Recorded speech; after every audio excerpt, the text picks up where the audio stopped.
Hey food bloggers, thank you so much for joining me in this mindset and self-care focused episode here on Eat Blog Talk. One of the reasons I started Eat Blog Talk was to hold a space to talk about the importance of mindset and self-care. Being an entrepreneur can be a lot. If we are not taking care of ourselves, then getting actionable information about SEO, Pinterest, or whatever else is all moot.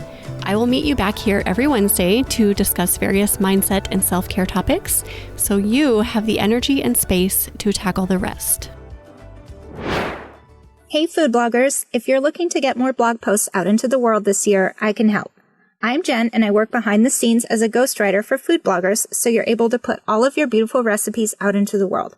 I optimize all posts in RankIQ, and you'll get great, helpful SEO-optimized content without any useless filler, and that's written for humans to read. Whether you need to update old posts or create new ones, I'm your person. If you're interested in more information, you can go to foodblogwriting.com and see a list of packages, frequently asked questions, and a link to get started. Again, that's foodblogwriting.com.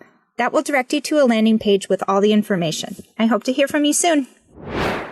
Well, hello there, food bloggers. Welcome back to another self-care and mindset-focused episode of Eat Blog Talk. If you haven't already, go back and listen to episodes number 520 and 523. Those are parts 1 and 2 in this series. In those episodes, I talk through 3 of the 5 ways to bring more moolah into your business. I won't go over what those points were. You've got to go listen and find out. In today's episode, we will cover part 3 of 3. So this is the last in the series, 5 ways to bring more money into your business. In this episode, I'll talk through those last 2 ways that you can do that, bring more money into your business and into your life.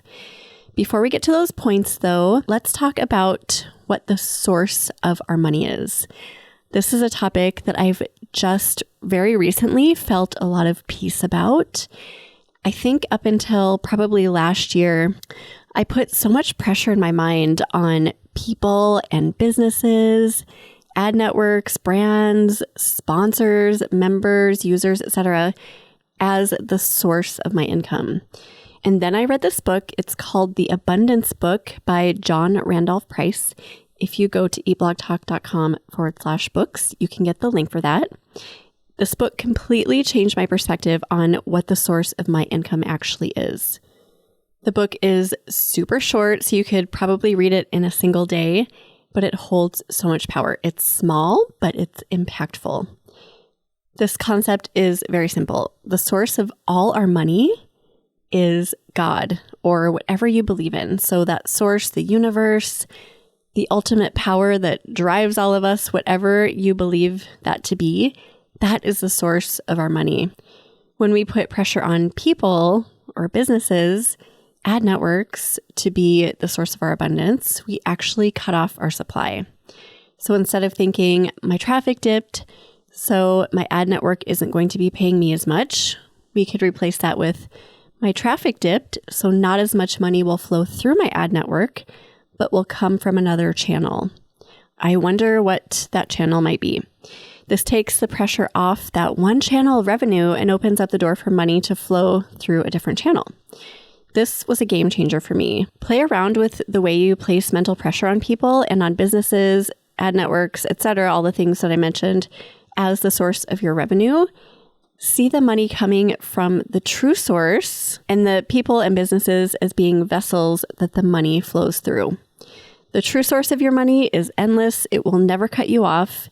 It doesn't have an algorithm. It doesn't go out of business. See it as your source and it will never stop delivering abundance to you.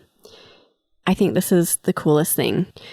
One more thing I wanted to mention before we wrap this series up and get into those 2 final points is that all of the stuff I have talked about in these episodes regarding money comes with the assumption that you are delivering value from a place of love.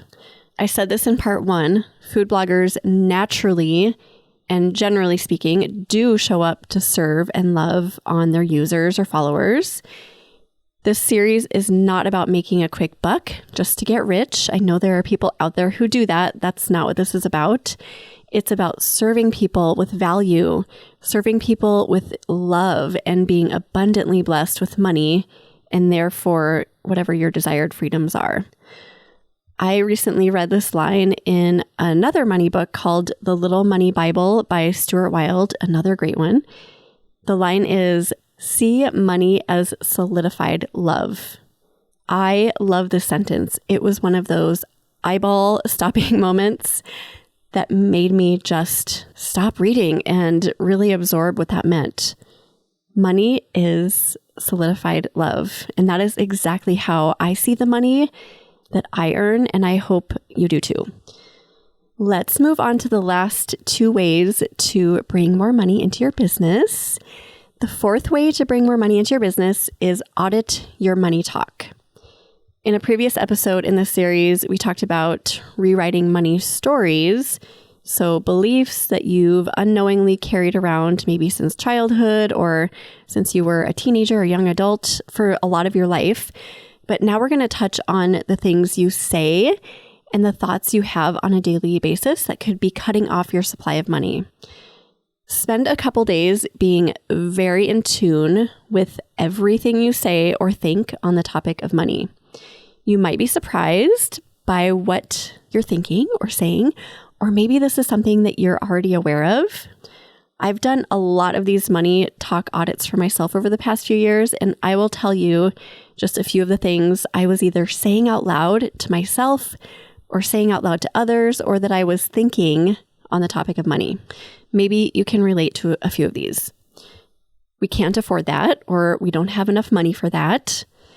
I was saying a lot to my kids, I'm not money bags over here, usually when they ask for something. Another one is money is hard to come by, or I have so many bills, or I would never spend money on that. This one is really interesting, and I have to tell you just a little story about this because this line or this thought is super sneaky. We had a guest at our house a few years ago who made this comment to me about the brand of hand soap that I have in my bathrooms. And the comment went something like, "Wow, the hand soap in your bathrooms, it's really spendy." I was super annoyed by how rude that was. So I think my response was very defensive. I said something like, "Yeah, I got it in bulk on sale," which was actually true. But in retrospect, I wish I'd said that so differently. I buy that brand of hand soap at full price too, because I happen to like that brand of hand soap. And that should have been my response. I love this soap. There are 2 little messages wrapped in that story. Number 1, just to be careful about the words you say and the thoughts you have about how others spend their money. People should be free to spend their money however they want to spend their money. And 2, choose your words carefully when replying to people who judge you for spending money, quote, unwisely in their eyes. There is absolutely no need to justify the way you spend your money. My thought is either ignore those judgments or own them and move on, brush it off. Do not absorb those judgments. I have to catch myself all the time from justifying why we have spent money on certain things before people have even had a chance to judge. I just assume they're judging sometimes, which is so silly. When we got our hot tub last year, I noticed that my husband and I were telling everyone who came over and saw it what a good deal we got on it. Who cares? Who cares if we spent $5 or $20,000 on it?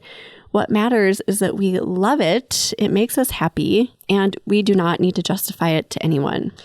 Here's another sneaky line that I used to say all the time and that I hear people around me say all the time. And that is, "That's so expensive." Many people use this phrase daily almost. I don't think they realize it's actually negative money talk. By labeling something as expensive, we're saying it's something out of our reach. The underlying message there is that we don't have the money to pay for fill in the blank. If that is what we say continually, then we will never have the money to pay for fill in the blank. This is another one that I have to catch myself on all the time. Instead of saying, "That's so expensive," I do my best to say it's a valuable investment, because even if it doesn't appear valuable to me, it's valuable to someone. It's valuable to the person who priced it. I hear this comment pretty often about the Eat Blog Talk mastermind groups. Those groups aren't expensive. They're highly valuable and 1,000,000% worth the investment. Maybe another alternative to that's so expensive could be, that's not an investment I'm ready to make yet. The way you talk about money defines your financial situation. So I recommend that you audit your words and thoughts in the next couple of days, make adjustments if you need to, and be consistent with having positive money talk. And this will really help the money to start flowing. The fifth and last way to bring more money into your business in the series, prepare the way. We have talked about 4 solid points in this series that are tangible things you can do to bring more money into your business. Now you need to prepare the way. I love this one because it's something we can so easily overlook. But once it's on our radar, it's like, oh my gosh, of course, I should be doing this.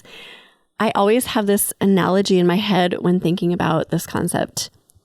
If you have a room full of old furniture, old crap, garbage, and stuff you don't love littering the room, yet you want that room to be filled with nice furniture, nice things, and other things that just make you feel comfortable and good, what do you have to do to make the change? Do you just bring new stuff in and set it on top of the old stuff? No, you have to clear the other stuff out to make room for the new stuff, right? It's the same with money and abundance of any kind. If you want more money and abundance to come through your business, you've got to make the room for it. Maybe that means having multiple ways that people can pay you set up, such as PayPal, Thrivecart, Stripe, etc. Or maybe it's having a business bank account ready to receive the money that you want to come in. A few years ago, I wondered why money wasn't accruing for a few really specific things that my husband and I said we wanted to save for. Things like our backyard that we wanted to make improvements on and vacations that we wanted to take. We hadn't made a space for those funds, so of course we weren't saving for them.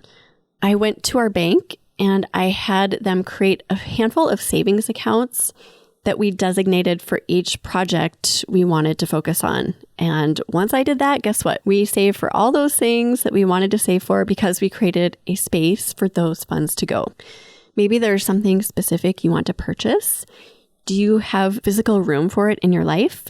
Is there a spot in your garage for the new car you want, for example? If you want to take vacations with your loved ones, do you have space on your calendar for those? If you want to start investing in outsourcing some work so you can focus on other projects, do you have the time to hire and train contractors? Have you allotted time for new projects that you want to work on? Maybe you want to start speaking at events for another source of revenue.